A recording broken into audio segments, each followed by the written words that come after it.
तो मेरे प्यारे दोस्तों, आपका फिर से स्वागत है। पार्ट टू बिहार का जो इकोनॉमिक सर्वे है उसको हम लोग कर रहे हैं। और एक पार्ट हमारा कंप्लीट हो चुका है, इसमें 2 चैप्टर्स हमने कर चुके हैं ऑलरेडी। और अब हम आगे बढ़ेंगे और इसको कंप्लीट ही करेंगे। एक्चुअली पूरा का पूरा जो हमारा बिहार इकोनॉमिक सर्वे, इसको कंप्लीट करेंगे। तो पिछले वीडियो में जो पार्ट वन में हमने देखा है, अच्छा सोर्स मैं बताता हूँ। ये हमारा परफेक्शन आईएएस का जो हमारा वो है, उसका पीडीएफ है ये। ठीक है। तो उसी से हमने पूरा ये कंप्लीट किया है, क्योंकि भाई देखो, अपना खुद का बनाने का सोर्स जो है ना, अब टाइम नहीं है, इसलिए आज 1 दिसंबर हो गया भाई। तो इकोनॉमी ऑफ बिहार में हमने पढ़ लिया कि इकोनॉमिक ग्रोथ रेट बिहार का किस तरीक़ा से रेजिलिएंट है और किस तरीक़ा से आगे बढ़ रहा है। ठीक है। तो इसमें बिहार का इकोनॉमिक स्ट्रक्चरल चेंज आ रहा है, क्योंकि प्राइमरी सेक्टर और सेकेंडरी सेक्टर का कंट्रीब्यूशन घटता जा रहा है। वहीं टर्शियरी सेक्टर 61% के आसपास जा चुका है। तो ये सब चीज़ें हमने पढ़ी है। उसके अलावा बिहार का पर कैपिटा जीएसडीपी जो है वो भी बढ़ा है ना। तो ये भी हमने देखा। उसके अलावा हमने देखा कि बिहार में डिस्पैरिटी भी है, जहाँ पर पटना, पूर्णिया, पटना है, भागलपुर है, और जो आपका इस तरीका का जो ज़िला है वो टॉप पर है। किस किस चीज़ों में भाई? तो per capita, district gross district domestic product में। उसके अलावा consumption of petrol, diesel, cooking gas, इस सब से भी पता चलता है इकोनॉमिक डिस्पैरिटी हमारे यहाँ। तो रीजनल डिस्पैरिटी है। पटना, मुजफ्फरपुर, पूर्णिया जो है वो ज़्यादा ज़्यादा है थोड़ा, है ना, इकोनॉमिकली। और बाकी सब जो ज़िले हैं जैसे बांका, लखीसराय, शिवहर वगैरह बहुत ही नीचे है। तो उसके बाद स्टेट फाइनेंस सिस्टम में हमने देखा कि हमारा physical deficit, revenue deficit, primary deficit सब घटा है, सब में एक डिक्रीजिंग ट्रेंड देखा गया है। ठीक है। उसके अलावा जो हमने देखा कि एक्सपेंडिचर मैनेजमेंट में हमारा कैपिटल एक्सपेंडिचर भी बढ़ा है, 12.3% है, जो पिछला वर्ष से ज़्यादा है। अब हम इंटरप्राइज सेक्टर की बात कर रहे थे, और इंटरप्राइज सेक्टर में हमने देखा कि बिहार में हिस्टोरिकली जो है इंटरप्राइज सेक्टर या इंडस्ट्री उतना ज़्यादा है नहीं, इम्पोर्टेंस लेकिन बहुत ज़्यादा है। क्योंकि लगभग आपका नेशनल लेवल पर 29.7% जो है कंट्रीब्यूशन रहा है ग्लॉस वैल्यू एडिशन में। और हमारा जो बिहार है वहाँ पर थोड़ा सा कम देखने को मिलता है, 19.4 से बढ़ के 21.2% हुआ है पिछले 5 सालों में। स्टेटस इंडस्ट्रीज की बात करें तो बिहार में ज़्यादातर जो है एग्रीकल्चरल बेस्ड इंडस्ट्रीज हैं। तो बिहार में दो ही तरह का आपको इंडस्ट्रीज देखने को मिलते हैं, एग्रीकल्चर और नॉन एग्रीकल्चर बेस्ड। उसमें एग्रीकल्चर बेस्ड इंडस्ट्रीज में हमने देखा शुगर इंडस्ट्री और डेयरी सेक्टर का हमने देखा बोलबाला है ना। उसमें टोटल एक्सपोर्ट वैल्यू में हमारा बिहार का कंट्रीब्यूशन बढ़ा है, 0.74% से 0.85% हुआ है। ठीक है। तो ये सारी चीज़ें हमने देखी है। बिहार के अंदर कितना जो हमारा 28 शुगर मिल्स हैं उसमें 9 ही सिर्फ ऑपरेशनल है। तो ये सारी चीज़ें हमने देखी। गवर्नमेंट इनिशिएटिव क्या था? मुख्यमंत्री शुगर केन डेवलपमेंट प्रोग्राम हमने देखा, है ना। डेयरी सेक्टर में भी हमने देखा कि Bihar state milk cooperative federation limited जो है, कॉम्फेड जिसको हम लोग बोलते हैं, तो उसका भी जो है नेटवर्क जो है बढ़ता ही जा रहा है ना। हैंडलूम एंड पावरलूम भी हमने देखा। Bihar industrial investment promotion policy 2022 में एम यही था कि बिहार में कैसे पावरलूम को ज़्यादा बढ़ाया जाए, और जो हमारा टेक्सटाइल मैन्युफैक्चरिंग है उसको कैसे और ज़्यादा तेज किया जाए और ज़्यादा विस्तार उसका किया जाए, है ना। उसके अलावा सिल्क प्रोडक्शन की बात करी हमने। मलबरी सिल्क प्रोडक्शन में हम किस तरीक़ा से मलबरी सिल्क प्रोड्यूसिंग जो हमारा डिस्ट्रिक्ट्स है जैसे पूर्णिया, मधेपुरा, सुपौल, सहरसा, कटिहार, किशनगंज, यहाँ पर कैसे प्रोड्यूसर जो हैं यहाँ पर लाभ उठा रहे हैं बिहार के जो जो भी योजना चल रही है सिल्क प्रोडक्शन को लेकर। ठीक है। ये सारी चीज़ हमने देखी। बिहार इंडस्ट्रियल प्रमोशन पॉलिसी भी हमने देखा। Bihar state industrial investment promotion policy 2016 का हमने बात किया, जहाँ पर हमारा इन्वेस्टमेंट प्रपोजल जो है लास्ट 6 सालों में लगभग 60,000 करोड़ के आसपास आया है। तो ये सब चीज़ें हमने देखा। उसके अलावा हमने बियाडा के बारे में देखा। उसके अलावा ऑब्जेक्टिव्स क्या था बियाडा लैंड एलोकेशन पॉलिसी 2022 का, उसको भी हमने देखा। उद्योग मित्रा की बात की, बिहार स्टार्टअप पॉलिसी की बात की। अब हम यहाँ से स्टार्ट करने वाले हैं Bihar agricultural investment promotion policy. Bihar चूँकि एग्रीकल्चरल बिहार का जो हमारा इकोनॉमी है उसमें जो हमारा प्राइमरी सेक्टर है उसमें एग्रीकल्चर का बोलबाला है। और एग्रीकल्चर का बोलबाला इसलिए है क्योंकि ये सबसे ज़्यादा जॉब प्रोवाइडिंग एक सेक्टर कह सकते हो बिहार के अंदर, है ना। तो Bihar agricultural investment promotion policy, आप इसको याद रखेंगे मेंस में, ये आपका कहीं ना कहीं दिखना ही चाहिए। है ना, Bihar agricultural investment promotion policy. ये आपका मेंस का ऐसा राइटिंग में कहीं ना कहीं झलकना चाहिए। बिहार के बारे में जब भी बात हो तो इसकी बात जरूर करेंगे। तो इसका मेन काम क्या था, मेन इसका एम ये था कि किस तरीका से एग्री बिजनेस सेक्टर जो है हमारा, उसमें किस तरीका से इन्वेस्टमेंट को फैसिलिटेट किया जाए और इन्वेस्टमेंट को अट्रैक्ट किया जाए, उसको प्रमोट किया जाए। ठीक है, किस तरीका से, फाइनेंशियल असिस्टेंस प्रोवाइड करके, एम्प्लॉयमेंट अपॉर्चुनिटी डेवलप करना, एग्रो बेस्ड इंडस्ट्री जो है उसको किस तरीक़ा से प्रमोट किया जाए, ये इसका मकसद है Bihar agricultural investment promotion policy का। फार्मर्स का इनकम बढ़ाना, प्रोसेसिंग को बढ़ाना, बिहार के अंदर जो फूड प्रोसेसिंग इंडस्ट्रीज है उसका कैपेसिटी बढ़ाना, वास्टेज कैसे कम किया जाए, वैल्यू एडिशन कैसे किया जाए एग्रीकल्चर प्रोडक्ट्स में, हम एक्सपोर्ट्स कैसे बढ़ाएं अपना, ये सब सारी चीज़ें हैं। अब देखिए धीरे धीरे करके इसका एक एक पॉइंट हम लोग देख लेते हैं। पहली बात कि बिहार गवर्नमेंट ने डिसाइड किया है कि Bihar agriculture investment promotion policy के अंदर 15 से 30% का कैपिटल सब्सिडी जो है लोगों को देगा, जो भी इन्वेस्टमेंट करना चाहता है, जो भी एग्रो बेस्ड इंडस्ट्री स्टेट में इस्टेब्लिश करना चाहता है, उनको 15 से 30% का कैपिटल सब्सिडी मिलेगा। और ये मैक्सिमम ग्रांट लिमिट जो है वो 5 करोड़ तक जा सकता है। ठीक है, उसके अलावा जो 7 एग्रो बेस्ड सेक्टर्स हैं उसमें अगर आप इंडस्ट्रीज डेवलप करते हैं, एग्रो बेस्ड इंडस्ट्री, तो आपको फैसिलिटी प्रोवाइड किया जाएगा। और ये 7 एग्रो बेस्ड सेक्टर्स क्या क्या हैं, मखाना है, फ्रूट वेजिटेबल यानी हॉर्टिकल्चर है, टी है, मेज है, हनी है, सीड्स हैं और मेडिसिनल एरोमेटिक प्लांट्स हैं। ठीक है, 15% कैपिटल सब्सिडी की बात हुई थी यहाँ पर, एग्रो बेस्ड इंडस्ट्रीज अगर आप लगाते हैं बिहार में। ठीक है, फार्मर प्रोड्यूसर ऑर्गेनाइजेशंस जो हैं, एफपीओ जिसको बोलते हैं, एफपीओज क्या होता है, एफपीओ एक्चुअली वॉलंटरी ऑर्गेनाइजेशन होता है जहाँ पर फार्मर्स एक इकट्ठा होते हैं और एक तरह का एसोसिएशन बनाते हैं। ठीक है, और उसमें से कुछ जो लोग होते हैं वो लीडरशिप रोल में आते हैं और डिसीजन लेते हैं ग्रुप के बदले। तो एफपीओ जो हैं अगर वो आपका फूड प्रोसेसिंग इंडस्ट्रीज इस्टेब्लिश करते हो तो उनको कैपिटल ग्रांट 25% तक दिया जाएगा। इंडिविजुअल और ग्रुप जो SC ST या ओबीसी कैटेगरी के लोग हैं, वो अगर बिहार में एग्रीकल्चरल बेस्ड इंडस्ट्रीज, कुछ food processing industries, agro based industry लगाते हैं, तो उनको इतना 15% तो ग्रांट दिया ही जाएगा, उसके अलावा 5% ग्रांट और भी दिया जाएगा। सॉरी, 25% ग्रांट के अलावा 5% एडिशनल ग्रांट दिया जाएगा। मुख्यमंत्री महिला उद्यमी योजना, अब ये देखिए बहुत ही इम्पोर्टेंट आपके यहाँ, बिहार उद्यमी योजना तो पहले से चल रहा था, 2018 से ही एक्चुअली चल रहा था।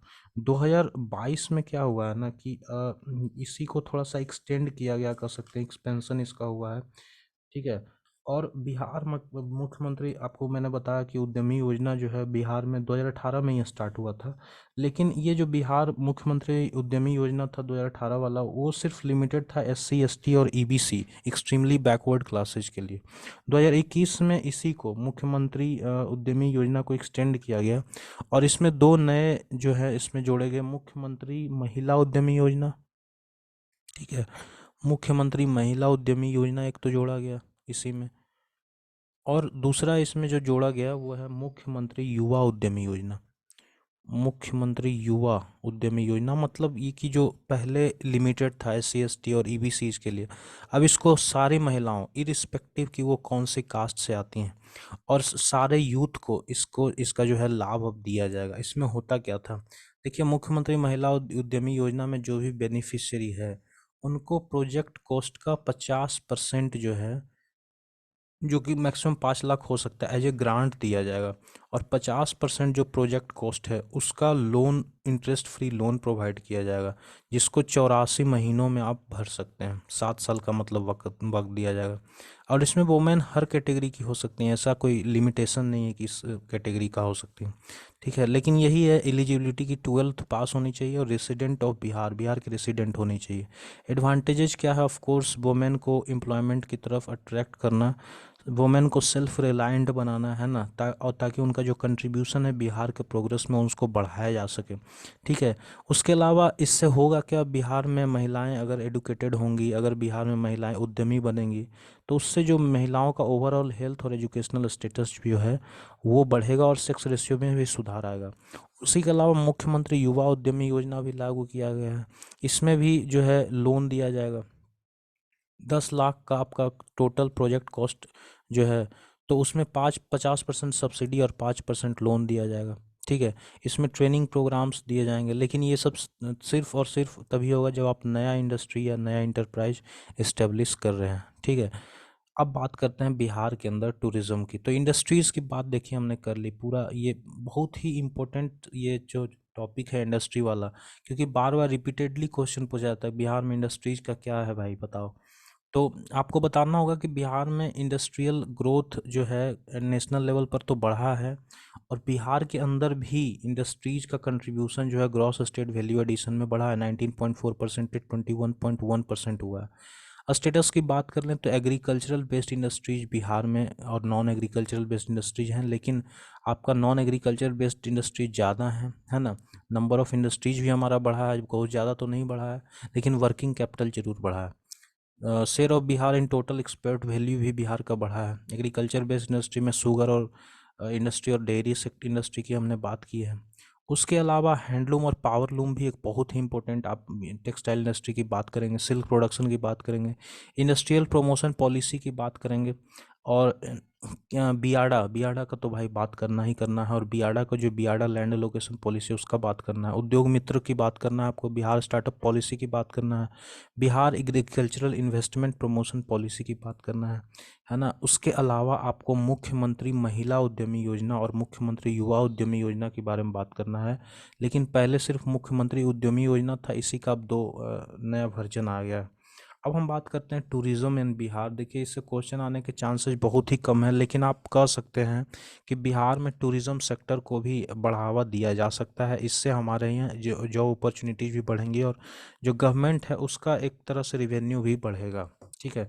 तो टूरिज्म की बात कर लेते हैं। बिहार में पोटेंशियल तो भाई है, क्योंकि बिहार एक बहुत ही ज़्यादा हिस्टोरिकल प्लेस है ना। तो यहाँ पर रिलीजियस टूरिज्म को बढ़ावा दिया जा सकता है, जैसे बुद्धिज़्म, जैनिज़्म, ये सब जो है। Cultural tourism of course, health tourism और heritage tourism. State tourism in Bihar, tourism का स्टेटस क्या है बिहार में। तो कोविड-19 के पहले बिहार में ठीक ठाक लोग आया करते थे, लेकिन कोविड-19 के बाद बिहार जो है टूरिज्म सेक्टर में उभर नहीं पाया है, ये बात आपको मेंशन करना है। जो टूरिस्ट चाहे फॉरेन हो चाहे वो आपका डोमेस्टिक हो, उनमें गिरावट देखने को मिला है नंबर में। ठीक है। लेकिन फिर भी आपको कुछ अचीवमेंट्स गिना देने हैं भैया, कि कल्चरल सेक्टर जो है, कल्चरल सेंटर खोला गया था बोधगया के अंदर। मंदार रोपवे जो है बांका में स्टार्ट किया गया है। उसके अलावा कुछ मंदिर जो है वहाँ पर, कुछ हेरिटेज सेंटर जो है उनका ब्यूटिफिकेशन का काम किया गया है।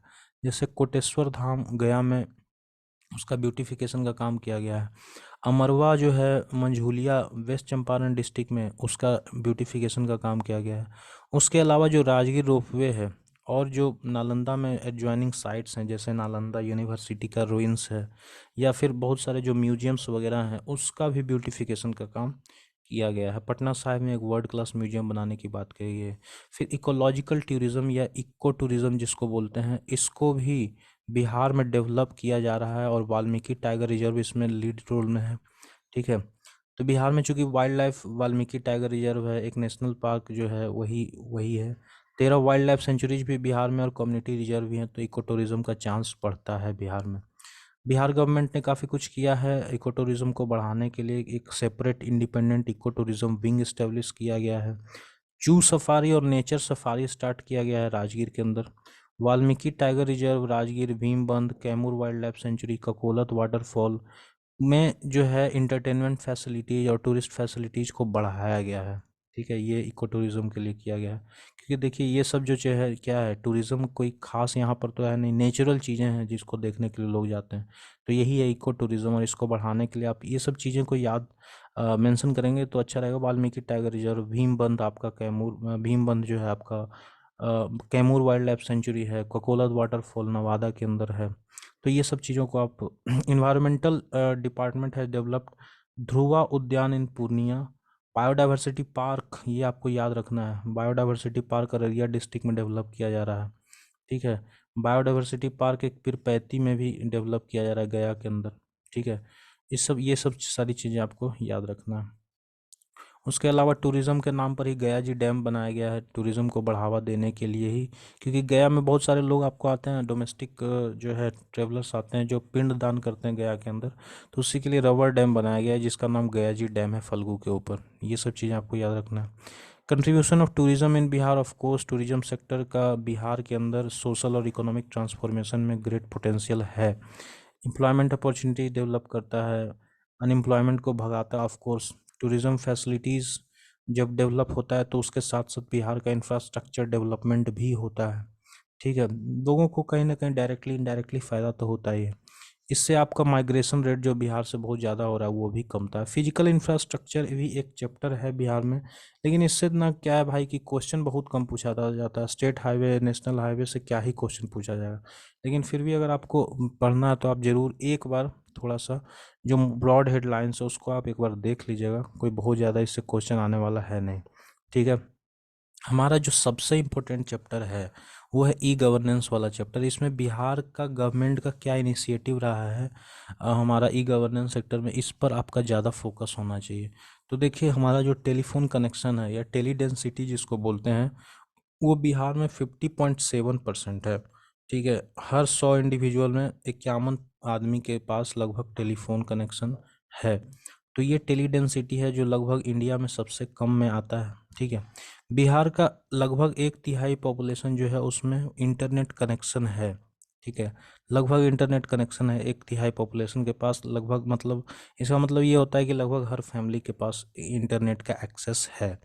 ठीक है, विलेज पंचायत में नेट कनेक्टिविटी को बढ़ाया गया है। 98.7% जो हमारा विलेज पंचायत है उससे कोई इंटरनेट से कनेक्ट किया गया है भाई। ठीक है, इससे क्या होगा, इससे ये होगा कि पंचायत को जो है इंटरनेट कनेक्शन एक फास्ट वे में मिलेगा, और जो ई गवर्नेंस प्रोग्राम्स चलाए जाते हैं वो लोगों तक पहुंच पाएगा, गांव के लोगों तक।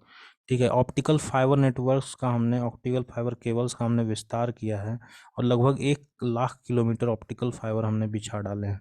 ठीक है, अब देखिए बिहार के अंदर ई गवर्नेंस को बढ़ाने के लिए गवर्नमेंट का क्या क्या स्टेप रहा है, यही तो आपसे क्वेश्चन में पूछा जाएगा, और यही सारे स्टेप्स को आपको मेंशन करना ही करना है। ठीक है, चलिए, इंफॉर्मेशन टेक्नोलॉजी डिपार्टमेंट जो है बिहार का, वो सबसे पहली बात आप मेंशन कीजिए कि बिहार का अपना अपना खुद का डेटा सेंटर है, लोकल डेटा सेंटर, और ये इंफॉर्मेशन टेक्नोलॉजी डिपार्टमेंट जो है बिहार का उसने खुद एस्टेब्लिश किया।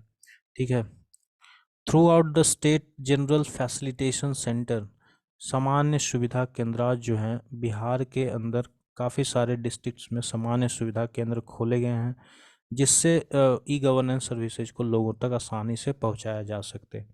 Bihar state wide road network विश्वास 2.0 को याद रखिएगा, जहाँ पर क्या हो रहा है कि आप नेटवर्क हाईवे जो है, ये एक तरह से network highway, Bihar state wide road network, तो ये एक तरह से नेटवर्क हाईवे है जहाँ पर एक तरह से गवर्नमेंट का जो ऑफिसेज है वहाँ पर कॉन्टैक्ट अवेलेबिलिटी बढ़ाना, साउंड वीडियो के जरिए, डेटा बेस्ड कॉन्टैक्ट्स के जरिए, किस तरीक़ा से जो बिहार के जो गवर्नमेंट का अलग अलग डिपार्टमेंट्स है उनके अंदर ऑफिसेज को कैसे एक तरह से एक दूसरे से कनेक्ट किया जाए, वो बहुत इंपॉर्टेंट काम था, वो किया गया है।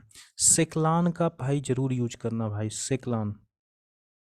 सेकलान एक्चुअली ये सेक्रेटेरिएट लोकल एरिया नेटवर्क है, जहाँ पर आपका जितने भी सेक्रेटेरिएट के अंदर जितने भी प्लेट्स हैं उनको फास्ट और सेफ लोकल एरिया नेटवर्क से जोड़ा गया है, और इसके लिए 40 किलोमीटर लंबा ऑप्टिकल फाइबर लिंक, आपको बस याद रखना है ये secretariat LAN.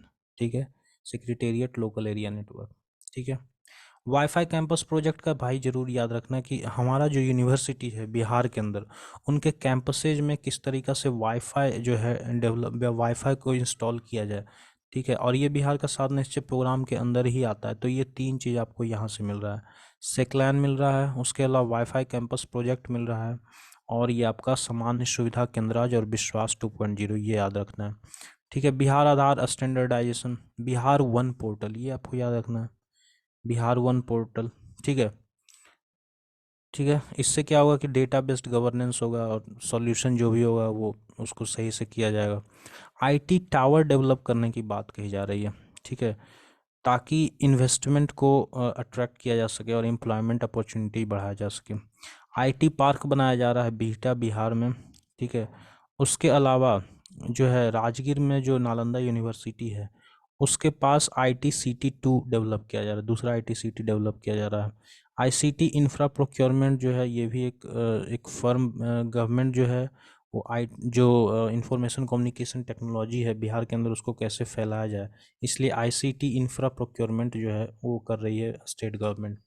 Bihar single window project for right of वे, ये भी एक आपका मोबाइल टावर को इस्टेब्लिश करने के लिए है ना, इसलिए बिल्डिंग्स के अंदर Bihar single window project for right of वे किया जा रहा है। उसके अलावा लॉ एंड एडमिनिस्ट्रेशन में भी ई गवर्नेंस का यूज किया जा रहा है। क्राइम ट्रैकिंग में उसका भी यूज किया जा रहा है। इनर्जी रिस्पांस हेल्प सिस्टम, उसका भी कंप्यूटर एडेड डिस्पैच जो है उसको किया जा रहा है बिहार के अंदर।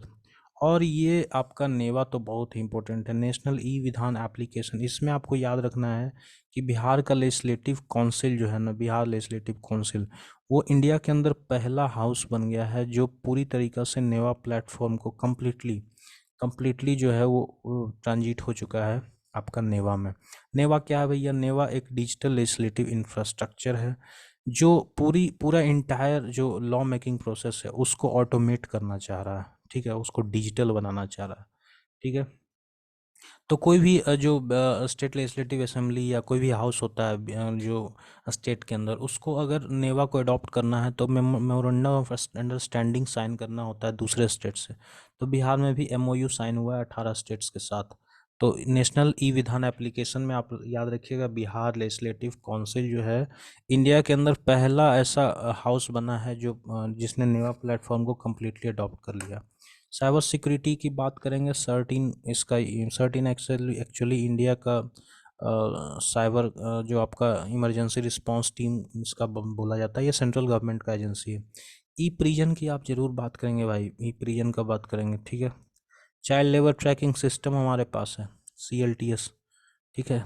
ई कमान का बात कर लीजिएगा, ई कमान किस लिए है, ठीक है, तो होम गार्ड्स के डिप्लॉयमेंट के इंफॉर्मेशन के लिए। गृह दर्शन आपका बहुत इंपॉर्टेंट एक गृह दर्शन एप्लीकेशन है, ऐप है, जो आपको गवर्नमेंट इंस्टीट्यूट, एजेंसी, डिपार्टमेंट्स जैसे पुलिस स्टेशन है, हॉस्पिटल है, रेलवे स्टेशन है, बस स्टैंड है, इसके बारे में आपको जानकारी देगा। मुख्यमंत्री जनता दरबार कंप्लेंट पोर्टल जो है, वहाँ पर आप जाके मुख्यमंत्री से मिलने के लिए आप वो कर सकते हैं। बिहार स्पैरो, ये बहुत इंपॉर्टेंट है, लगभग ज़्यादातर लोगों को ये पता होता है। स्पैरो का मतलब होता है smart performance appraisal report recording online window, ठीक है, बहुत ही बड़ा नाम है, बस स्पैरो लिख दोगे काम हो जाएगा। अगर आपको याद रहेगा इसका फुल फॉर्म तो उससे आपको पता चलेगा कि ये हो क्या रहा है यहाँ पर। तो smart performance appraisal report recording online window, ये क्या है कि जो हमारा परफॉर्मेंस अप्राइजल रिपोर्ट ऑफिसर्स के द्वारा तैयार किया जाता है, तो उसको कैसे इलेक्ट्रॉनिकली उसको किया जाए, उसके लिए ये स्पैरो डेवलप किया गया। ई ऑफिस क्या है? ये जो है स्टेट गवर्नमेंट को पूरा फाइल का जो प्रोसेसिंग होता है ना, फाइल यहाँ अटक जाता है, वहाँ अटक जाता है, तो उसके लिए क्या किया गया है कि पूरा प्रोसेस को ऑटोमेट करने के लिए ई ऑफिस स्टार्ट किया गया है। इसमें ऑलरेडी 30 डिपार्टमेंट्स जो हैं, ठीक है, वो 30 डिपार्टमेंट्स के अंदर ई ऑफिस एप्लीकेशन को इम्प्लीमेंट किया जा चुका है। 15 गवर्नमेंट PSUज भी बिहार का जो है उसको उसको उसके अंदर भी इसको इम्प्लीमेंट किया जा चुका है। ई ग्राम स्वराज, ये बहुत इंपॉर्टेंट है भाई, ई ग्राम स्वराज, ठीक है। इससे क्या होगा कि पंचायती राज इंस्टीट्यूशंस हैं उसको किस तरीक़ा से स्ट्रेंथन किया जाए इसके लिए। उसके अलावा आधार इनेबल्ड बायोमेट्रिक अटेंडेंस सिस्टम, सबको पता है ये सब, है ना। उसके अलावा कॉम्प्रिहेंसिव फाइनेंशियल मैनेजमेंट सिस्टम, ये बहुत इंपॉर्टेंट है, CFMS। बिहार के अंदर कॉम्प्रिहेंसिव फाइनेंशियल मैनेजमेंट सिस्टम एक एग्जाम्पल है ई गवर्नेंस का, ठीक है, ठीक है। फिजिकल रिस्पॉन्सिबिलिटी बजट मैनेजमेंट, हमारे देखो FRBM एक्ट की यहाँ पर बात हो रही है। FRBM एक्ट इंडिया में तो 2003 में ही वो पास हो गया था, बिहार गवर्नमेंट ने इसको 2006 में अडॉप्ट किया था, ठीक है। तो इसका ऑब्जेक्टिव जो आपका FRBM एक्ट है, इसका ऑब्जेक्टिव क्या था? ताकि एक transparent physical management mechanism, transparency लाया जाए फिजिकल मैनेजमेंट सिस्टम के अंदर, ठीक है। और एक तरह से जो गवर्नमेंट का एक्सपेंडिचर होता है उस पर लगाम लगाया जाए, उसमें प्रूडेंस लाया जाए, ठीक है। तो इसके लिए हमारा कॉम्प्रिहेंसिव फाइनेंशियल मैनेजमेंट सिस्टम एक ई गवर्नेंस का ही एक उदाहरण है, ठीक है। ताकि किस तरीक़ा से हम जो फिजिकल मैनेजमेंट मैकेनिज्म है उसमें हमारा एक तरह से ट्रांसपेरेंसी लेकर आए, और हमारा जो प्रूडेंस है फिजिकल मैनेजमेंट और फिजिकल स्टेबिलिटी के अंदर प्रूडेंस लेके आए। कॉम्प्रिहेंसिव फाइनेंशियल मैनेजमेंट सिस्टम का फीचर्स क्या है? तो पहली बात तो जो भी गवर्नमेंट का एक्सपेंडिचर है, रिसिप्ट है, इन्वेस्टमेंट है और एडवांसेज जो है, वो सब आपको इमीडिएटली उसका इन्फॉर्मेशन आपको यहाँ पर मिल जाता है। सिंगल सेंटर ऑफ इंफॉर्मेशन है, हर चीज़ गवर्नमेंट के बारे में यहीं पर मिल जाएगा। उसके अलावा जो स्टेक होल्डर्स हैं जैसे सिटीजन्स, एम्प्लॉयज़, पेंशनर्स, सबको यहाँ पर ऑनलाइन डेटा इन्फॉर्मेशन जो है आपको मिल जाता है। ठीक है, फिजिकल डिसिप्लिन मेंटेन करने में आपको ये हेल्प करता है। उसके अलावा जेम पोर्टल का याद रखना है आपको, ये इंडियन गवर्नमेंट का है, गवर्नमेंट ई मार्केट प्लेस बोलते हैं, जिसमें क्या है कि एक पहली बात तो ये पूरी तरीक़ा से गवर्नमेंट ऑन्ड है और नेशनल पब्लिक प्रोक्योरमेंट पोर्टल है। एक सिंगल विंडो मीडियम है जहाँ पर गवर्नमेंट के ऑफिसेज जो हैं या डिपार्टमेंट्स जो हैं उनको जो भी गुड्स और सर्विसेज परचेज करने होते हैं वो ऑनलाइन परचेज कर सकते हैं। इससे क्या होगा, ट्रांसपेरेंसी आएगा, इफ़िशियंसी आएगा, स्पीड बढ़ेगा, है ना। उसके अलावा ह्यूमन रिसोर्स मैनेजमेंट सिस्टम में भी इसका यूज हो सकता है, ई गवर्नेंस का। एजुकेशन में तो भाई साहब ये तो अलग से क्वेश्चन ही आ जाएगा कि एजुकेशन में बिहार ने कौन सा आईसीटी टूल का इस्तेमाल करके तीर मार लिया है।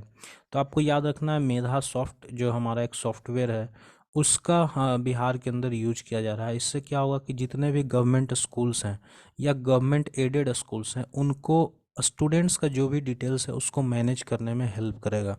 ठीक है, गवर्नमेंट क्लास 1 to 12 से लेके जितने भी स्टूडेंट्स का इनरोलमेंट होता है, ठीक है, उसको इस मेधा सॉफ्ट के अंदर जो है ये किया जाता है, उनको उनका डिटेल मैनेज किया जाता है ताकि गवर्नमेंट का जो भी स्कीम है इन बच्चों के लिए उनको सही समय पर, जैसे साइकिल योजना है या यूनिफॉर्म स्कीम है, उसको सही समय पर इन लोगों तक पहुंचाया जाए, इन बच्चों तक।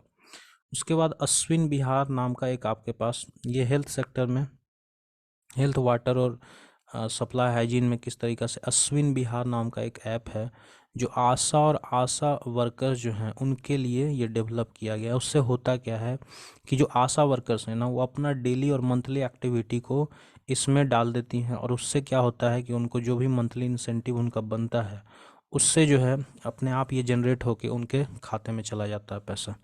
ठीक है, मुख्यमंत्री डिजिटल हेल्थ स्कीम का याद रखेंगे कि Bihar state health system digitization project के अंदर मुख्यमंत्री डिजिटल हेल्थ स्कीम जो है उसको ये किया जा रहा है। ठीक है, पहली बार इसको मुजफ्फरपुर में जब पायलट प्रोजेक्ट स्टार्ट किया गया था, इसका एम क्या है, इसका एम ये है कि बिहार के अंदर 13,000 लगभग पब्लिक हेल्थ सेंटर्स हैं, उनको इंटीग्रेट किया जाए, है ना, उनको इंटीग्रेट किया जाए। इस जिससे होगा क्या कि जो सिटीजन्स हैं उनको प्रोफेशनल हेल्थ एडवाइस और इमरजेंसी सर्विसेज का जो जो भी जो एडवाइस है वो इजीली एक्सेस हो पाएगा। ठीक है, ये आपका पूरा सिस्टम है।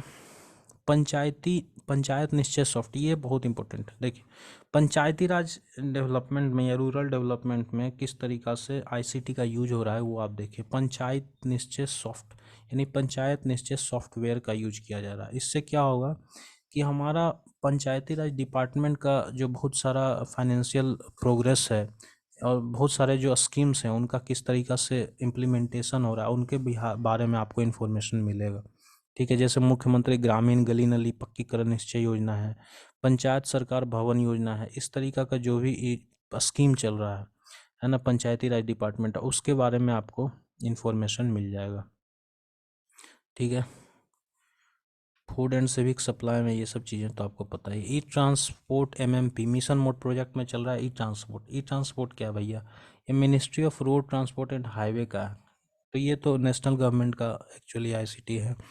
तो इसमें क्या है कि इंडिया के अंदर रीजनल ट्रांसपोर्ट ऑफिसेज खोले जा रहे हैं। ठीक है, इसमें क्या है कि जो रीजनल ट्रांसपोर्ट ऑफिसेज हैं इंडिया के अंदर उनका ऑपरेशन को ऑटोमेट किया जा रहा है।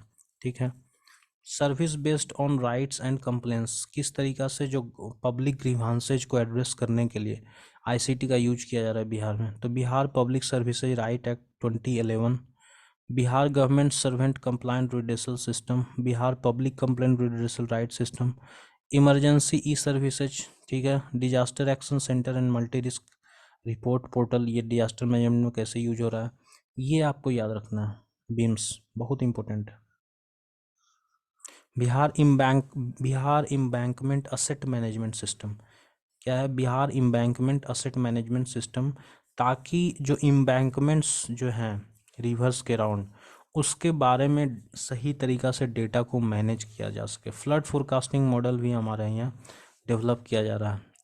दृष्टि ऐप बहुत इंपॉर्टेंट है भाई। दृष्टि ऐप जो है वो क्या करेगा, ये पहली बात तो आप याद रखिएगा, दृष्टि ऐप वाटर रिसोर्सेज डिपार्टमेंट के द्वारा डेवलप किया गया ऐप है और ये 2022 में इसको ये किया गया था। इसमें क्या होगा कि वाटर रिसोर्सेज डिपार्टमेंट के जितने भी स्कीम्स हैं उसको किस तरीक़ा से सुपरवाइज करना और इंस्पेक्शन करना उसका, ये दृष्टि ऐप के माध्यम से हो जाएगा। ये स्टैटिस्टिक्स जो है वो स्टैटिस्टिकल माइक्रो इकोनॉमिक इंडिकेटर जो 20 हैं उससे जो है इस ये जो आपका मोबाइल ऐप है ये आपका उस 20 स्टैटिस्टिकल माइक्रो इकोनॉमिक इंडिकेटर्स को ट्रैक करेगा। ठीक है, ये सारी चीज़ें हैं। पावर सेक्टर में भी बहुत सारी चीज़ें, स्मार्ट प्रीपेड मीटरिंग का यूज कर रहे हैं, आईसीटी का यूज हो रहा है। ठीक है, online grid inspection reporting system, ये सारी चीज़ें हैं। भू समाधान का भी जिक्र करना बहुत ज़रूरी है भाई। भू समाधान ऐप का कि लैंड डिस्प्यूट को सेटल करने के लिए किस तरीक़ा से सारे पुलिस स्टेशंस जो हैं वो इसमें भू समाधान ऐप में उसका ट्रैक कर सकते हैं। लैंड रिकॉर्ड्स का कंप्यूटराइजेशन हो रहा है बिहार में। जमाबंदी जो है उसको ऑनलाइन किया गया है। ये सारी चीज़ें हैं। बिहार रूरल लाइवलीहुड प्रोजेक्ट, उसमें भी इसका यूज हो रहा है। स्मार्ट एग्रीकल्चर एक्सीलेंस सेंटर्स खोला जा रहा है। ई सहकारी कोऑपरेटिव में इसका यूज हो रहा है। ग्रीन इनिशिएटिव में याद रखिए FMIS, ठीक है, फॉरेस्ट मैनेजमेंट इंफॉर्मेशन सिस्टम। और बिहार वन मंत्री जो है एक मोबाइल बेस्ड एप्लीकेशन है जिसमें जल जीवन हरियाली मिशन को असिस्ट करना ही इसका मेन मकसद है। और ठीक है, लगभग 2.5 करोड़ का सैपलिंग्स का प्लांटेशन हो चुका है बिहार के अंदर 2021-22 के अंदर। तो ये बिहार वन मंत्री जो है इसी का एक तरह से कह लीजिए कि ट्रैक रखता है। Online consent management and monitoring centre है जो पोल्यूशन कंट्रोल बोर्ड है इंडिया का, वहाँ पर किस तरीक़ा से नो ऑब्जेक्शन एप्लीकेशन जो है आप सबमिट कर सकते हैं। ठीक है, ताकि आप इंडस्ट्री डेवलप कर सकें। रिमोट मॉनिटरिंग सिस्टम है जिससे सोलर एनर्जी जो प्लांट्स हैं उनको किस तरीक़ा से उसको मॉनिटर किया जाए, गवर्नमेंट बिल्डिंग्स में जो लगाए गए हैं। तो ये पूरा आपका ई गवर्नेंस के रिलेटेड है। आपको हर सेक्टर में बताना है कि भाई बिहार के अंदर ई गवर्नेंस का किस तरीक़ा से यूज हो रहा है। तो आप ऐसा नहीं है कि सिर्फ एडमिनिस्ट्रेशन में बता दीजिए कि भैया ई गवर्नेंस का देखो स्पैरो यूज हो रहा है या विश्वास 2.0 है या सेक्लैन है।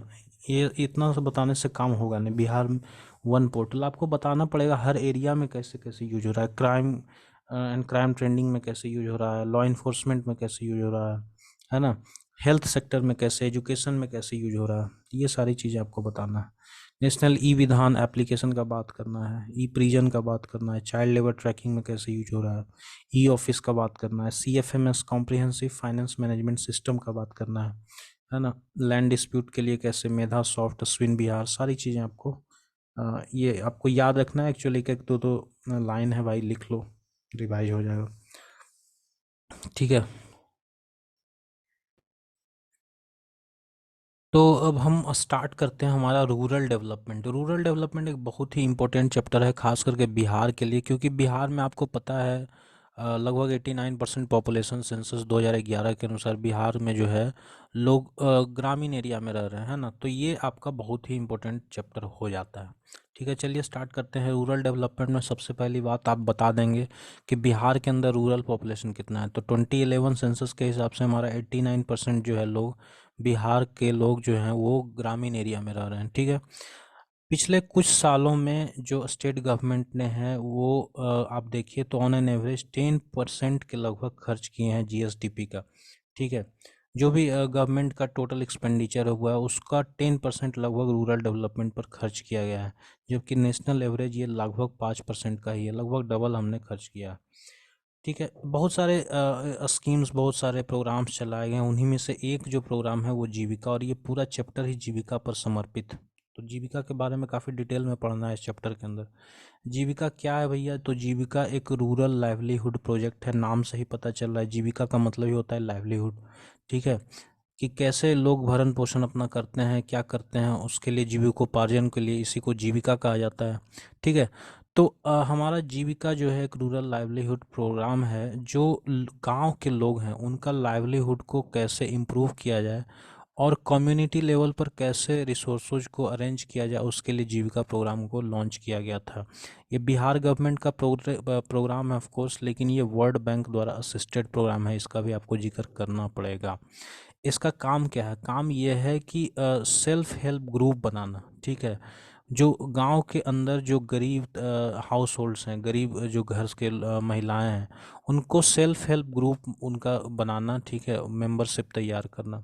2007 में ये स्टार्ट किया गया था और ये अभी कंट्री का, देश का सबसे बड़ा स्टेट लेवल प्रोग्राम है जो महिलाओं के साथ काम कर रहा है। जो जो आपका गरीब परिवार से महिलाएं आती हैं उनके लिए काम कर रहा है, ठीक है।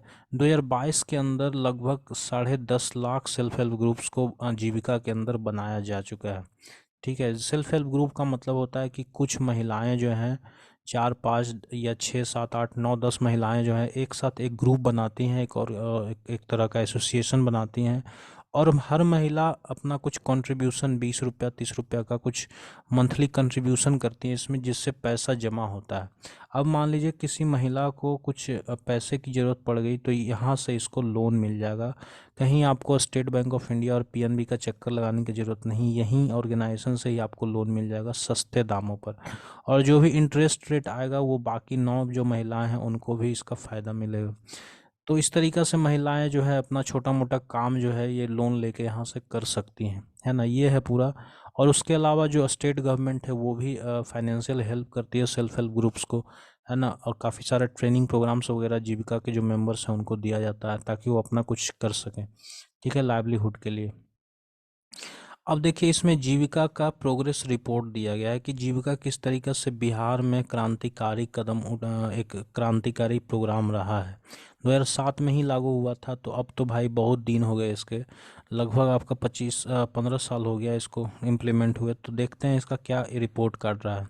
सबसे पहली बात कि जीविका के अंदर, जीविका के जरिए काफ़ी सारे जो है बैंकिंग फैसिलिटीज इन महिलाओं तक पहुंचाए जा रहे हैं। अब ये क्या है? जैसे इसमें देखिए एक कम्युनिटी बैंक मित्रा होता है, ये 2000 से ज़्यादा बिहार के अंदर कम्युनिटी बैंक मित्रा खोला जा चुका है। अब ये कम्युनिटी बैंक मित्र क्या करता है? ये जो महिलाएं हैं, सेल्फ हेल्प ग्रुप बनाई हुई महिलाएं हैं, उनके जो मेंबर्स हैं उनको किस तरह, उनको जो है अगर कोई मान लीजिए ट्रांजैक्शन करना है, किसी को पैसा भेजना है तो उसमें हेल्प करती है, लोन प्रोवाइड कराने में हेल्प करती है, रीपेमेंट अगर इन्होंने लोन लिया तो कैसे रीपेमेंट करना उसके लिए हेल्प करती है। बैंक लिंकेज कमेटी बनाया गया है लगभग हर विलेज में, ठीक है। उसके अलावा रिसोर्स पर्सन्स जो हैं वो क्या करते हैं कि महिलाओं को इंश्योरेंस लेने में हेल्प करते हैं, है ना, उनको फाइनेंशियल लिटरेसी प्रोवाइड कराते हैं। इन बिहार के अंदर आप याद रखिएगा, ये बहुत ही इंपॉर्टेंट डेटा है कि बिहार के अंदर लगभग 8 लाख महिलाएं जो है वो इंश्योरेंस ले चुकी हैं। आप बिहार के अंदर 10.5 लाख सेल्फ हेल्प ग्रुप्स, या 10 लाख भी बोलेंगे तो काफ़ी अच्छा रहेगा, 10 लाख सेल्फ हेल्प ग्रुप जीविका के अंदर जो है वो हो चुके हैं इस्टेब्लिश, ठीक है। उसके अलावा आपको ये भी याद रखना है कि बिहार के अंदर लगभग 1.25 करोड़ जो है रूरल हाउस होल्ड्स इसके अंदर आ चुकी हैं। तो ये बहुत ही सक्सेसफुल प्रोग्राम रहा। उसके अलावा हम बात क्या कर रहे हैं? बात कर रहे हैं कि बैंकिंग फैसिलिटीज कैसे प्रोवाइड की गई हैं जीविका के अंदर। तो इसके अलावा ई बुक कीपिंग जो है वो भी 300 विलेज ऑर्गेनाइजेशंस में जो है उसको स्टार्ट किया गया है। पशु सखी मॉडल स्टार्ट किया जाए जिसके अंदर सेल्फ हेल्प ग्रुप की महिलाओं को ट्रेनिंग दिया गया है ना। उसके अलावा किस तरीक़ा से जो हमारा जल जीवन हरियाली मिशन है उसके अंदर जो पॉन्ड्स का रख रखाव है, ठीक है, उसके लिए भी सेल्फ हेल्प ग्रुप मेंबर को ही हेल्प लिया गया है। दीदी की रसोई बड़ा ही फेमस है रे भाई। दीदी की रसोई या दीदी किचन जो है ये मॉडल जो है जीविका के अंदर ही चल रहा है। ये है क्या? एक कैंटीन मॉडल है जो सेल्फ हेल्प ग्रुप जो है वही चलाती है। हमारे जो हॉस्पिटल्स के अंदर पेशेंट्स हैं, जो स्कूल स्टूडेंट्स हैं या जो बैंक एम्प्लॉयज हैं उनको इससे फ़ायदा मिलेगा, ठीक है। उसके अलावा हमारे यहाँ दीदी की रसोई तो ठीक है, उसके अलावा बी कीपिंग, अच्छा, हमारे पूरे डिस्ट्रिक्ट में बिहार के अंदर लगभग 75 यूनिट्स ऑफ दीदी की रसोई खोले जा चुके हैं, ठीक है। उसके अलावा बी कीपिंग इनिशिएटिव भी जो है वो लिया जा चुका है बिहार के काफ़ी सारे डिस्ट्रिक्ट्स में। इससे क्या होगा कि डाबर इंडिया लिमिटेड और कॉम्फेड के साथ मिल के जो है, ठीक है, ये क्या कर रही है कि एक तरह से एक तरह से ट्रेनिंग दे रही है सेल्फ हेल्प ग्रुप की जो महिलाएं हैं, मेंबर्स हैं उनको, कि किस तरीक़ा से हनी का पैकेज किया जाए, किस तरीक़ा से इसका पैकेजिंग किया जाए, प्रोसेसिंग किया जाए। ठीक है। उसके अलावा एग्रीकल्चर और एलाइड सेक्टर में भी जीविका का यूज किया जा रहा है। ठीक है। क्योंकि बहुत सारी जो सेल्फ हेल्प ग्रुप की महिलाएं हैं, गांव के अंदर जो महिलाएं होती हैं वो आपका बकरी रखती हैं। बकरियां रखने में कैसे उनको फाइनेंशियल हेल्प दिया जाए, उसको कैसे ट्रेनिंग दिया जाए, है ना, ताकि कोई गड़बड़ी ना हो।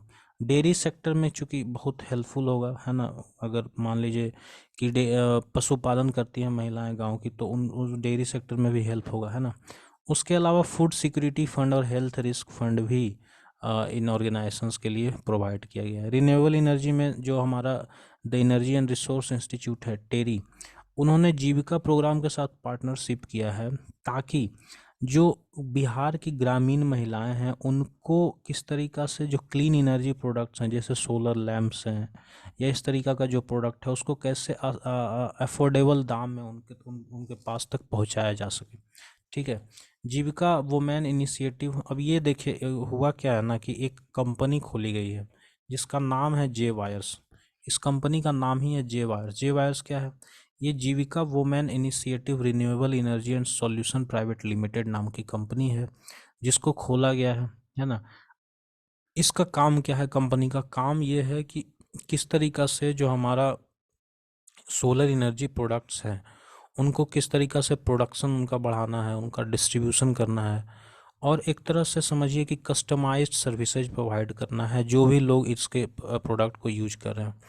तो जे वायर्स का कुछ साइलेंट फीचर्स देख लेते हैं। पहली बात तो कि ये सीतामढ़ी और नालंदा में काफ़ी सक्सेसफुल रहा है। ये कंपनी जो है ऑक्सफर्म इंडिया के साथ पार्टनरशिप करके जो रूरल हाउस होल्ड्स हैं वहाँ तक जो है सोलर एनर्जी पहुँचा चुकी है। 1400 सोलर लैंप्स असेंबल कर चुका है।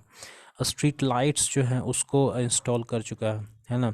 उसके अलावा जो हमारे घर में एलईडी बल्ब्स लगते हैं, है ना, जिसको एसी एलईडी बल्ब बोलते हैं, अल्टरनेटिंग करंट पर ये चलता है। ये काफ़ी ज़्यादा एनर्जी इफ़िशियंट होता है एलईडी बल्ब्स, आपको पता होगा। तो 9 वाट का जो हमारा एलईडी बल्ब है वो पूरा बिहार के कई ग्रामीण इलाकों में जाके इसको बेचा गया। ठीक है। ठीक है। और ये आपका कैसे हो रहा है? ये सोलर मार्केट्स के थ्रू हो रहा है, स्मार्ट के थ्रू हो रहा है, रूरल रिटेल मार्केट के थ्रू हो रहा है। जीविका और आईआईटी बम्बई ने मिलकर एक रिसर्च किया है ताकि पता चल सके कि जो बीएलडीसी टेक्नोलॉजी है, बीएलडीसी का मतलब क्या होता है? बीएलडीसी एक्चुअली आपका एक ऐसा टेक्नोलॉजी होता है जहाँ पर कि आप क्या करते हैं भाई, आप बीएलडीसी टेक्नोलॉजी में आपको बहुत ज़्यादा तो यार मुझे भी नहीं पता है इसके बारे में, आप ज़रूर सर्च कर लीजिएगा। ठीक है। ये एक्चुअली ब्रशलेस टेक्नोलॉजी होता है, डीसी डीसी टेक्नोलॉजी होता है बीएलडीसी। और डीसी मतलब डायरेक्ट करंट, जहाँ पर अल्टरनेटिव करंट नहीं, डायरेक्ट करंट काम करता है। ठीक है। तो जैसे बीएलडीसी टेक्नोलॉजी का यूज करके काफ़ी सारे फैंस बनाए जाते हैं, है ना, जिसको इलेक्ट्रिक फैंस बोलते हैं। ये आपका बैटरी ऑपरेटेड होता है। तो सोलर जो एक तरह से कर सकते हैं, सोलर फैंस जो हैं या इस तरीक़ा का जो भी प्रोडक्ट है उसको किस तरीक़ा से ग्रामीण इलाकों में जो हाउस होल्ड्स हैं क्या उसको ख़रीद पाएगी, है ना। तो पेइंग कैपेसिटी उसका देखने के लिए जो एक रिसर्च किया गया था। 600 moon light bulbs and 300 MAC bulbs, ठीक है, ये एसी बल्ब्स हैं जो एंटरप्रेन्योर्स को सोल्ड किया गया था। तो ये सारी चीज़ें हैं। ठीक है। चलिए अब आगे बढ़ते हैं। ग्रीन जीविका मतलब इन्वायरमेंट के क्षेत्र में कैसे जीविका को यूज किया जा रहा है ना, कैसे यहाँ पर लाइवलीहुड को बढ़ाया जा रहा है। बीएलडीसी का मतलब आपको मैंने बताया, बीएलडीसी का मतलब होता है ब्रशलेस डीसी। ठीक है। ये एक्चुअली क्या करता है? डीसी इलेक्ट्रिक पावर सप्लाई को यूज करता है। ऑफकोर्स हमने बताया जैसे डीसी आपका फ़ैन होता है, सोलर फैन। ग्रीन जीविका में क्या है कि फॉरेस्ट और इन्वायरमेंट क्लाइमेट चेंज डिपार्टमेंट हमारा है, उसका कोलैबोरेशन हुआ है जीविका के साथ। हमारा जो एफॉरेस्टेशन इनिशिएटिव चलता है, प्लांटेशन इनिशिएटिव, तो उसके हिसाब से हमने 15 करोड़ सैपलिंग्स जो है 2021-22 में प्लांट कर चुके हैं। ये जीविका के कारण ही हो पाया भाई, क्योंकि जीविका के पास मेंबरशिप बहुत ज़्यादा होता है ना, लोग काफ़ी ज़्यादा हैं यहाँ। उसके अलावा वन मित्रा ऐप पर जो है जो सेल्फ हेल्प ग्रुप के मेंबर जिन्होंने इसमें पार्टिसिपेट किया था उनका आधार नंबर जो है 15 लगभग 45 लाख मेंबर्स का अपडेट किया जा चुका है। दीदी की नर्सरी भी काफ़ी इम्पोर्टेंट है, जो जीविका ही चला रही है। लगभग 483 नर्सरीज जो है वो इस्टेब्लिश हो चुके हैं बिहार के अंदर। उसके अलावा डिसेबल्ड पर्सन का इंक्लूजन मेन स्ट्रीम में कैसे हो, डेवलपमेंट प्रोग्राम्स में कैसे हो, इसके लिए भी जीविका का यूज किया जा रहा है। ठीक है, अब हम बात करेंगे मनरेगा का। मनरेगा भी रूरल डेवलपमेंट में एक बहुत ही इंपॉर्टेंट, बिहार रूरल डेवलपमेंट में दो चीज़ तो आपको याद रखना ही भाई, एक तो आपका जीविका है और दूसरा आपका मनरेगा है। मनरेगा जो है, इसका Mahatma Gandhi national rural rural employment guarantee act 2005 में ये आता है। और इसका मकसद क्या है कि जो एक मैनुअल वर्क प्रोवाइड करना, ठीक है, 100 दिनों का गारंटीड वर्क प्रोवाइड करना, ठीक है, एक साल के अंदर हर लगभग परिवार को। बिहार में मनरेगा का क्या परफॉर्मेंस रहा है, तो नंबर ऑफ जॉब कार्ड्स जो हैं वो बढ़े हैं। लगभग 150 लाख 150 लाख जो है 2017-18 में जॉब कार्ड्स बांटे गए थे, जो बढ़ के 250 लाख हो चुका है 2021-22 में। तो ये इंक्रीमेंट देखा गया। नंबर ऑफ हाउस होल्ड्स जिन्होंने एम्प्लॉयमेंट लिया है मनरेगा के अंदर, उनमें भी बढ़ोतरी देखा गया। पहले 22 लाख के 22.5 लाख के आसपास लोग थे 2017-18 में, वो अब 5 साल बाद अगर आप डेटा देखेंगे तो 48 लाख हो चुका है। ठीक है, वोमेन, जो परसेंटेज ऑफ वोमेन है मनरेगा के अंदर जिनको जॉब मिला, उसका भी नंबर काफ़ी बढ़ा है। नंबर ऑफ अकाउंट्स जो खुले हैं मनरेगा के अंदर, उनका भी अंदर भी इजाफा देखा गया है। लगभग डबल आपको हर चीज़ में देखने को मिल रहा है। उसके अलावा प्रधानमंत्री आवास योजना आपको याद रखना है, ग्रामीण वाला।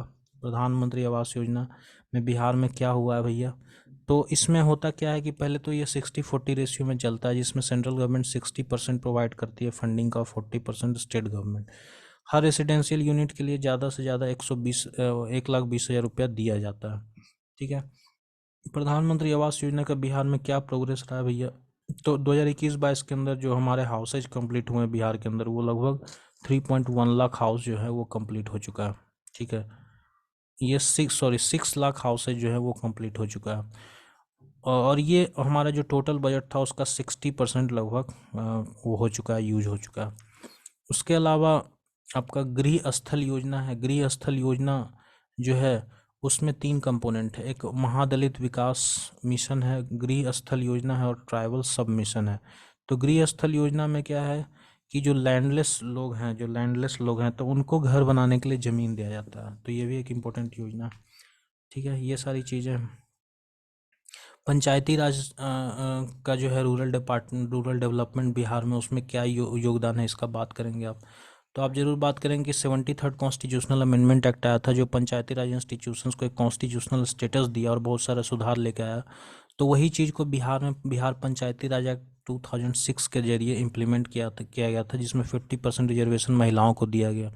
ठीक है, तो आप इसका जरूर आप ये जिक्र करें कि 2006 के अंदर बिहार पंचायती राज एक्ट आया था, बीपीआरए आया था। बीपीआरओ एक ऑफिसर भी होता है, बिहार पंचायती राज ऑफिसर, जो आपको 68 और 69 में भी है ना पोस्ट। सिक्स्थ फाइनेंस कमीशन के रिकमेंडेशन के हिसाब से जो हमारा लोकल बडीज़ को ग्रांट्स दिए जाते हैं, सब्सिडीज दिए जाते हैं, ठीक है, और जो ग्रांट्स दिए जाते हैं तो उसमें क्या है कि ग्राम पंचायत को 70% जाएगा, 15% जाएगा पंचायत कमिटीज़ को, और 15% जाएगा आपका डिस्ट्रिक्ट बोर्ड के। 2017-18 से लेकर 2021-22 में 5 सालों में जो एक सब्सिडी जो ग्राम पंचायत को मिलता था उसमें डिक्लेनेशन देखा गया है, और जो पंचायत कमेटी जो हैं उन उसमें इंक्रीमेंट देखा गया सब्सिडी के हिसाब से देखा जाए। ठीक है, ठीक है। 7 निश्चय प्रोग्राम जो है आपका वो क्या करता है, वो आपका गुड गवर्नेंस इंश्योर करने के लिए लगाया गया था, 2015-20 में लागू किया गया था। ठीक है, इसमें एक स्कीम है रूरल ड्रिंकिंग वाटर निश्चय स्कीम। ठीक है, तो ये भी पंचायती राज इंस्टीट्यूशन ही इसको इम्प्लीमेंट कर रही थी। ठीक है, सोलर स्ट्रीट लाइट स्कीम, ये भी जिसमें क्या है कि हर वार्ड में 10 सोलर स्ट्रीट लाइट्स लगाने हैं, है ना। और जो आपका पब्लिक कम्युनिटी इंस्टीट्यूट्स है जैसे स्कूल, लाइब्रेरी, ये सब में भी आपका ये 10 सोलर लैंप्स स्ट्रीट लाइट्स लगाने हैं, ये भी पंचायती राज का ही काम है। श्यामा प्रसाद मुखर्जी रूरल मिशन जो आपका अर्बन एम्यूनिटीज़ है, अर्बन एम्यूनिटीज़ जो हैं उसको कैसे रूरल एरियाज़ तक पहुंचाया जाए, उसके लिए भी जो श्यामा प्रसाद मुखर्जी रूरल मिशन है उसको भी इम्प्लीमेंट करने का काम पंचायती राज डिपार्टमेंट का ही है। लोहिया स्वच्छता बिहार अभियान का भी जो आपका इसमें क्या है कि जो समृद्ध गांव और जो स्वच्छ गांव समृद्ध गांव जो है 7 निश्चय 2 के अंदर, उसको इम्प्लीमेंट करने का काम किसका है? पंचायती राज डिपार्टमेंट का ही है। ठीक है। और लोहिया स्वच्छ बिहार अभियान का ये भी मकसद है कि किस तरीका से जितने भी पंचायत हैं बिहार के अंदर उसको ओपन डेफिकेशन फ्री किया जाए। ठीक है। तो ये आपका रूरल डेवलपमेंट में जीविका की हमने बात की है, जो आपको हर हाल में याद रखना ही रखना है। मनरेगा को आपको याद रखना ही रखना है, आप इसको दरकिनार नहीं कर सकते हैं, बिल्कुल नहीं कर सकते हैं। उसके अलावा जो पंचायती राज डिपार्टमेंट है उसका रूरल डेवलपमेंट में क्या योगदान रहा है, आप इस तरीक़ा से हेडिंग बना के लिख सकते हैं। 7 निश्चय योजना तो भाई आपके जुबान पर होना चाहिए, 7 निश्चय 1 और 2 दोनों। ठीक है। तो उसका जो कंपोनेंट है वो आपको याद रखना होगा। तो आगे हम जो बात करेंगे वो बात करेंगे अर्बन डेवलपमेंट को लेके। ठीक है। तो अभी इस वीडियो के अंदर इतना ही, आपके पास आधा लगभग कंप्लीट हो चुका है। अब अर्बन डेवलपमेंट की बात करेंगे और फिर हम धीरे धीरे अर्बन डेवलपमेंट बहुत कुछ ज़्यादा है नहीं, तो हम लोग लगभग आधा कंप्लीट कर चुके हैं इकोनॉमिक सर्वे ऑफ बिहार। अब जो है आधा जो है हम नेक्स्ट वीडियो में कंप्लीट करेंगे। ठीक है। चलिए, तब तक के लिए भाई वीडियो को लाइक कर दो और चैनल को सब्सक्राइब कर दो, विश्वा गुरु बीपीएससी चैनल को, और जो करना है करो भाई। ठीक है, चलो बाय।